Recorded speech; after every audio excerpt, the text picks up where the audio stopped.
like that. Now, granted, I should have turned off the machine before I sent him in to fix it. But I'm not saying that I'm not at fault. I'm just saying I share the fault with all of society. Oh, my God. Poor decisions, right? Poor decisions. What a class. Speaking of poor decisions, I'm dating now. If I could describe my love life in one word, that would be saucy. The sauce has gone old and curdled. I'm out on a date with a really sweet girl. We're at a Mexican restaurant. I'm getting to know her. What I get to know is that she's crazy. I guess I'm asking too many questions because she leans in real close and she says, "What's with all the fucking questions, you cop?" Listen, the Supreme Court said that if you're a cop, you have to tell me, check, I'm done, I'm out of here. Next day, about a month after that, I'm not taking her out to dinner, we're going for drinks, right? We're having a good time. She's talking about this guy that she works with, and how sexy he is, and how she wants him in the worst way. The worst way? I've done the calculus on this. The worst way actually turns out to be bent over the salad bar at Old Country Buffet. That's the worst way. Think about it. There's not a way worse than that. Maybe standing up in a hammock. No. Old Country Buffet is degrading and you get a breeze with the hammock. The worst one had to have been Annie. Annie was a gorgeous woman. Oh, she was beautiful. I had no right dating her, but the date was going really well, right? I was witty, I was charming, I was sparkly. I mean, she was great too, but I was fucking firing on all cylinders, right? I was having a good old time. Well, I wandered back to her house. She was on the second story of a house. I'm walking her up there, and I've been here a good night, as a gentleman would, right? I spin around on my heel, and I fall down every single one of her 36 stairs. I know how many there were because I felt all of them. You'd think if somebody as bouncy as me would miss a couple of them, but no. Low center of gravity actually trumps that. So here I am. At the end of the stairs, when I reach the bottom, I spin. I spring up into the air, and I land on my cheek on her wooden fence. Split my tooth right in two, right? Doesn't that sound awful? She comes running down the stairs, and this is what she sees. I'm curled in the fetal position, covered in blood, covered in mud, my hair all disheveled, making weird animal noises like her. And that's when I realized that this is the closest this woman is ever going to get to catching Sasquatch. You're welcome. Of course, I'm in the dating scene because my girlfriend of 5 years, we just recently separated. It's one of those things where we had a really long breakup process, right? And I don't know if you've ever been in a situation like that where it takes forever to break up. The reason for us was, if you've never been in a situation like this, it's because we couldn't stop having amazing sex.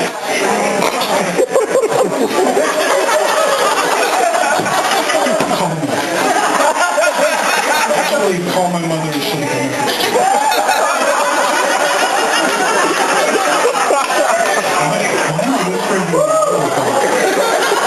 I don't get it. Everyone can hear it. Oh, shit. Everyone can hear me. Oh, so it was partly my fault. I wasn't completely honest with her. I was struggling at the time with addiction, and I couldn't see that it was affecting the relationships I had with the people I love and the people who love me. And it's not that I did it a lot, but when I did it, I did a lot of it. I'm talking about the Jersey Shore Marathon. Oh, I just couldn't pull myself away, like to the point where I'm neglecting the people I love around me. I'm answering every question with GTL, and in the middle of sex, I'm yelling out, "One shot, kid, one shot!" I actually promised myself I wasn't going to pretend to be the situation together. I did. But I'm afraid of relapsing, right? If I watch one episode, I'm going to be caught right back in. Even now, like, sometimes I feel it. Yeah.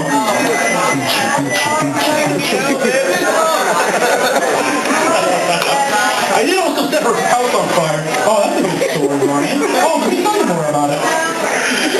So it's 7 in the morning, and I'm not really cooking eggs so much as I'm burning them alive. And we have a container of Mongolian fire oil. You can already tell where this is going, right? The bottle gets too close to the flame, there's a hole in it, fire, oil goes into the fire, fire goes back into the oil, and now the inside of the bottle of fire oil is on fucking fire. And then I have an immediate problem on my hand. It expands and then it explodes, and I have 1 second to dumbly think, oh, this is really pretty, before I am covered in hot and melty plastic fire. Oh! Now what do I do here? Do I A, stop, drop, and roll? B, try to find a fire extinguisher? C, find a water source? None of the above! I freak the fuck out! Run around the house like a chicken with its head cut off. Before I eventually get the fire out. Now I'm so focused on my immediate needs that I forget the fucking kitchen is still on fire. I go in and everything's lit up. The wicker basket we hold the apples in, the apples themselves, the boxes of Cheerios, everything's on fire, and I don't know what to do. There's a sink there. I get a little overzealous and break the handle right off, but at least we got some water. I'm grabbing the sprayer, right? But I rip it too hard and I pull the tip right off. That's what she said. Right? That's a filter I did for you guys. And so now I get the fire put out, but now I have a more immediate problem. I am leaking water everywhere. And so it fills up the sink, it's now down on the ground. I'm just trying to drink the water from the hose to try to keep it from flooding. Just like, also, I really don't think this is sign language for drinking from a hose. She wakes up, she turns off the water, she saves the day. I have to pay $2,000 in damages. I remember when it ended with the last big fight we had. Oh, this is good one. We're laying in bed, naked. Don't picture it. Except for you, picture it. We become friends. We're laying in bed, sleeping with somebody else. So I push her out of bed and I realize, I've just put my hands on a lady, it's time for me to fucking go home now. So as I get out of bed, I swing around and my heel connects with her temple, right? And so she falls onto the ground. Oh no, now I'm in real trouble and I really got to get out of here. So I get up to leave, but mind you, she's on the floor. So my heel goes into her rib cage as I'm trying to stand up. So all 185 pounds of me is bearing down on her. Now, of course, she squeals and like moves to get my foot out from inside of her. And I'm falling. And as I'm falling, I'm trying to brace myself. And as I'm bracing myself, I palm her face and I run it into the drywall. Holy shit.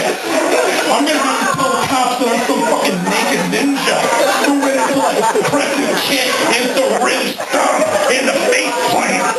Oh shit. So she said, oh, get out, just get out. It's obviously my girlfriend had a stroke, I don't know. And so I said to her, and these are my last words. Sugar britches, if this is the last time I see you, I'm taking the whiskey. Okay, ladies and gentlemen, that's all I had tonight. I want to thank you all very much for coming out.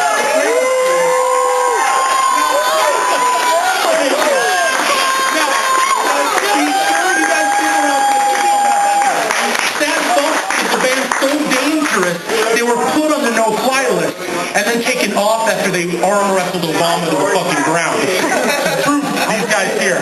Stick around for the show. I can't thank you guys enough.